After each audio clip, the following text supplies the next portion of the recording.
So our next presenter will be one of the award winners from yesterday. So we had a fantastic ceremony where we revealed the winners of the Service Design Network Awards. And here today to present his project within the category of Best Nonprofit and Public Sector Project is David Singer. Welcome, David.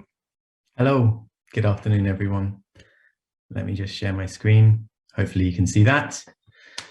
Hello, everyone. My name's David Singer.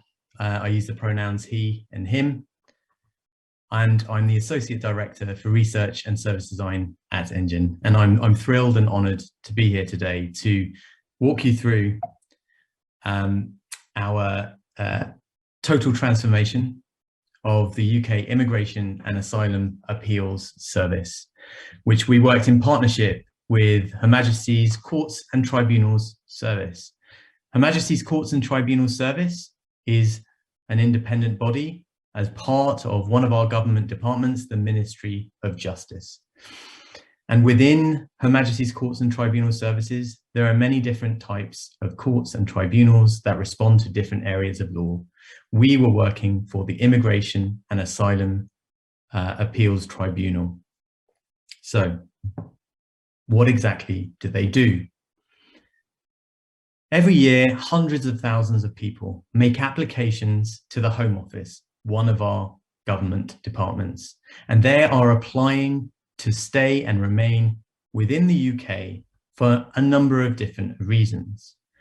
But many people are not successful. As we can see here in 2017, just before our service design project started, 391,000 people had their applications refused. That's when the Immigration and Asylum Tribunal steps in. And in that year, and similar to many other years, about 50,000 people made appeals against that Home Office decision. Now, they make those appeals under a number of different grounds.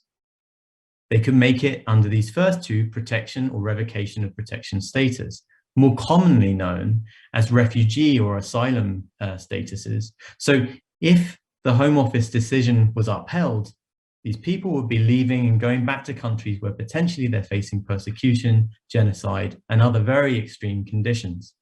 Alternatively, they could be making an appeal on the grounds of human rights. So perhaps they've come to the UK and they've established a family. They want to stay with their family. Or perhaps under the European Economic Area, they have rights around their work and they want to stay in the UK. Or perhaps they had British citizenship and that has been removed from them and they can appeal against that decision.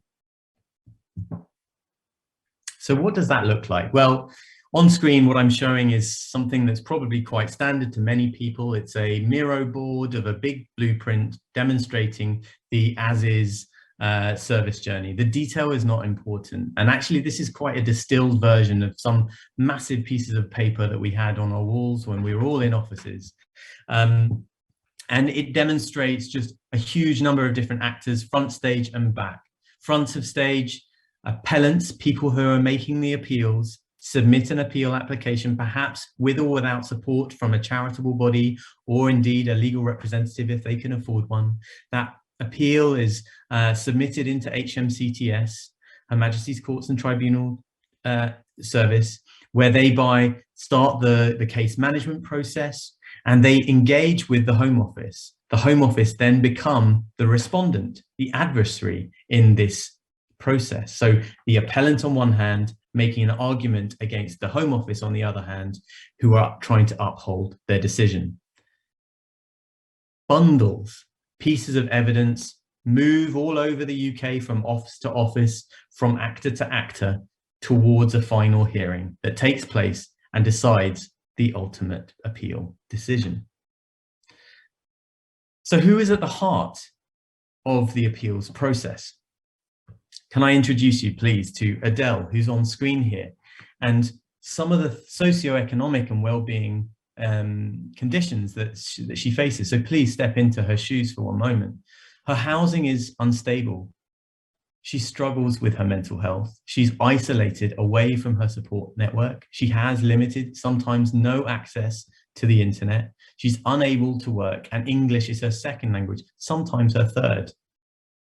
And so she's been told that she has to leave the country and she has to now submit an appeal. And she's trying to figure out, okay, so one government department are telling me one thing, I have to leave. There's another government department now saying I can appeal. What does that mean? Where can I get help from? There's lots going on for someone who is right on the edge of society, perhaps one of the most excluded people living in the UK. But of course, from a service design perspective, we take a much bigger and wider look at our service conditions. This image is representative of the other side and many other sides of the service that we found. It's a picture of many, many bundles and folders of paper in a room. Now, these rooms exist all over the UK, and they host paper-based appeals that are shifting this evidence all over the country from person to person in gas-guzzling cars, slowly moving towards an appeal decision. So with this in hand, we were faced with two key challenges. One, to reimagine access to justice through the lens of the 50,000 appellant immigration and asylum seekers, much like Adele that I just introduced. And two, to develop replacements for legacy systems with a joined up, efficient digital service. Now, we were not alone. We were part of a massive reform program. It's a £1 billion plus program with a wide range of teams and roles based all over the country, paper-based systems, time-intensive, slow life cycles, moving to the future of justice in the UK, and a centralized, digitally enabled organization. So obviously I introduced something, a little bit of what we found at Discovery, but I just want to go a little bit deeper and give you a sense of some of the key challenges that we found. And I must stress, everything that I'm doing right now is just a slice of the project. If I had more time, I would offer so much more. The appeal life cycle can take up to 24 months. So if you can imagine someone submitting an appeal like Adele, living with those conditions around her and waiting for 24 months to find out the outcome of such a potentially life-changing decision on her life. Once she receives that initial decision, she only has 14 days to submit an appeal. So remember, she has English as a second language. She doesn't know where to get support with. She's trying to figure out which side of government is which, who she needs to turn to next. All the while, there is a single paper-based application form written for both legal representatives and people without legal representation to say, right, tell us everything now about your argument and submit it to us in 14 days. That's a pretty tall order. And because these are paper-based journeys, and as they move all over the country, often they're duplicated. There needs to be parity of information that's moving between the two adversarial parties, the appellant and the Home Office, and things get fragmented. The stories, by the time they got to a hearing, were often so different that the judge would turn around and say, I'm sorry, I can't hear this case. We do have to adjourn the case. And so hence the 24-month timelines in some instances. And then finally, and quite importantly, when decisions are finally made, of all appeals, 50% are found in favor of the appellant, which means 50% of all original decisions made by the Home Office way back when were wrong. And so whilst we can't change their application process, what can we do to try to understand that those initial decisions were wrong much earlier on than having to wait that lengthy process? So designing the future state, what did we do and why did we do it? There's obviously a lot that goes on in definition and design phase. We've heard so much at this conference this year about all the fantastic different new methods and practice processes that we can take to unpick and resolve service design challenges. But the thing that I want to center on, and it's quite simplistic, but so important in this project's case, is the notion of being participatory by default, which is so critical to us at Engine, and particularly in this project. The service landscape that we faced was immense, and our timeline was very, very tight. We had so many different individuals, services involved, organizations, community settings, and environments, all pulling in slightly different directions. We had to find a way to convene everyone and get a single service vision aligned and being delivered very quickly that would produce sustainable and scalable results. Now on screen, what you should be able to see is a man playing a game of whack-a-mole. So if you know whack-a-mole, there's someone trying to use a rubber mallet to hit moles that are popping up at different sequencing all over this board. And I liken this to designing for this type of project without participation. You try to whack one in one place, it pops down, but then it pops up somewhere else, and you hit that and it pops up somewhere else. So we could be designing one thing somewhere, taking it to someone, they say, that works for me, but this bit doesn't. You take it to someone else and they say, well, actually that new bit that you just iterated, that no longer works for me and I need something else, and so on and so forth. And we go around the houses. What's much better is this choreographed game of Twister where nobody falls down and everyone is sharing the same vision. They're seeing where they're putting each other's hands and feet, and they're aligning very quickly. So what do? Co-design and collaboration was right at the center of everything that we did. We always were trying to pull people together to facilitate the design process. Some of the key things that we did.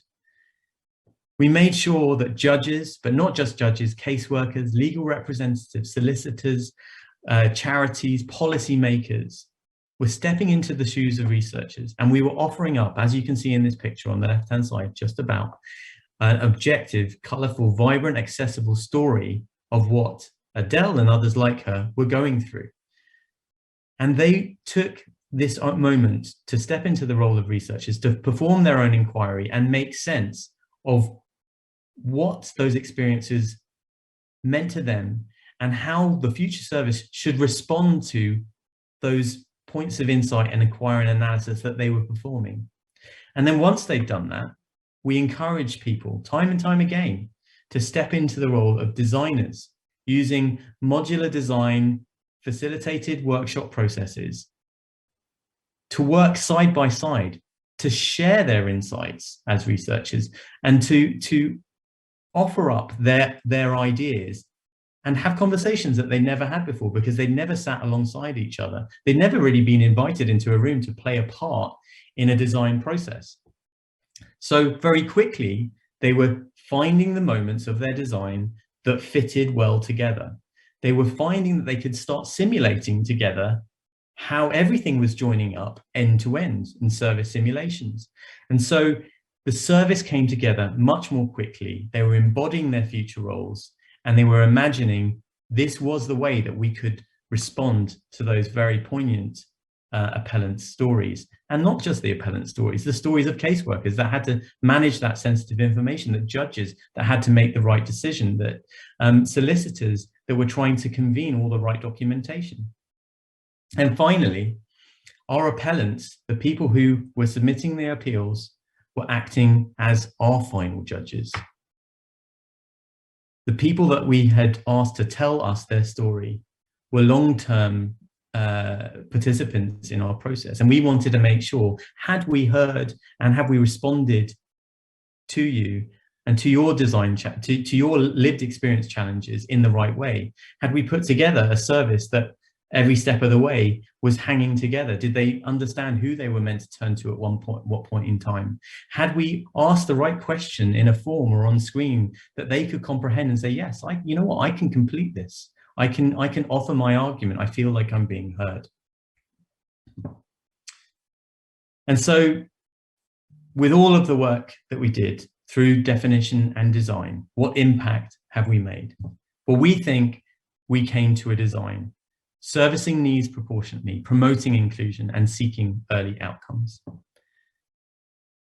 We changed many things around organizational roles and responsibilities, but at the heart of it was an end-to-end digital service that joined everyone up on a single platform with different interfaces facing different actors front stage and back, but made sure that they all had the same information and they were being kept abreast of how things were going, making sure that they could move as swiftly as possible.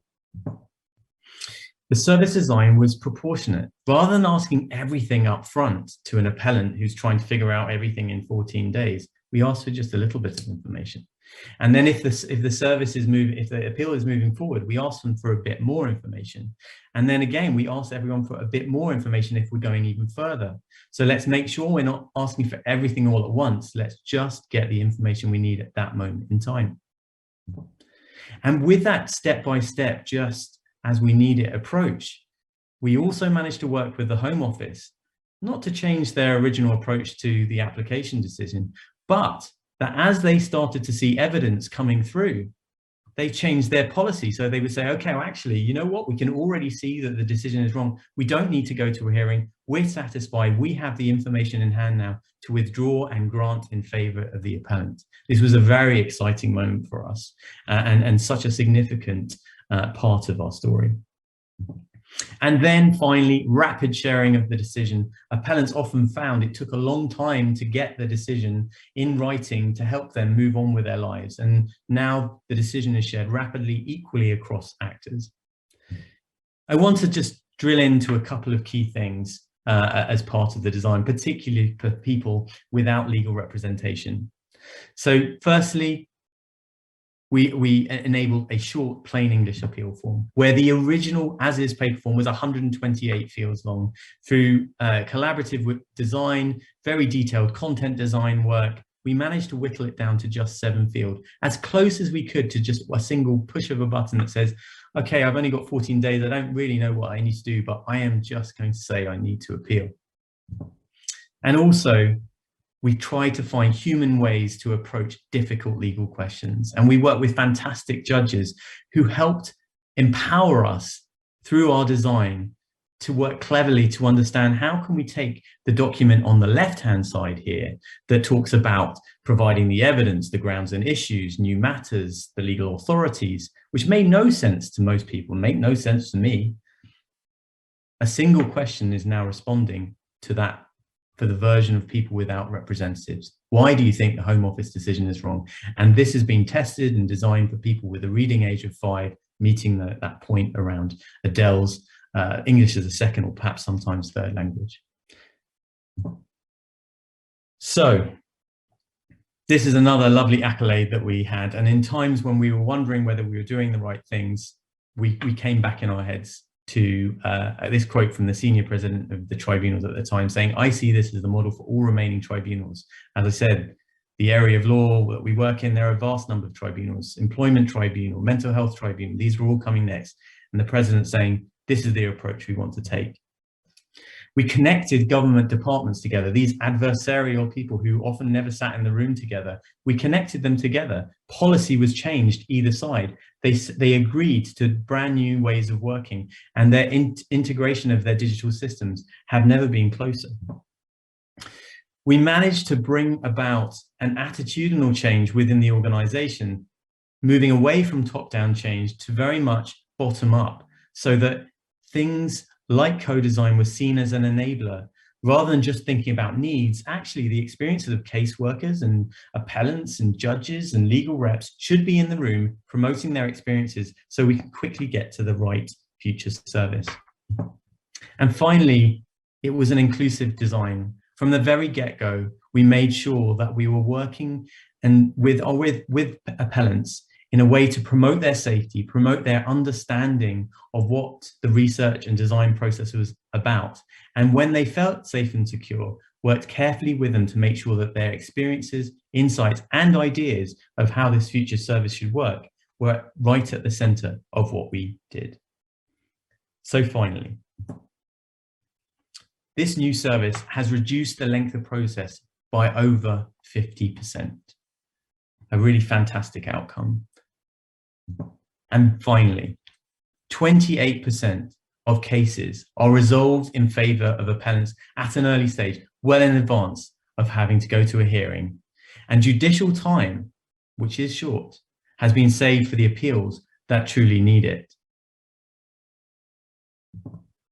I just very quickly want to say thank you to all of the people, and this is just a small cut of the people who were involved in such an ambitious project. who pull together through early mornings and late nights to really bring about change. Not just as people on the screen, but the charities, the appellants, the support organizations who worked with us to help us find something that was a service design responding to everyone's ideas and ambitions for the future. That's my presentation. Thanks so much for listening, and thanks for everyone who invested their time into this project.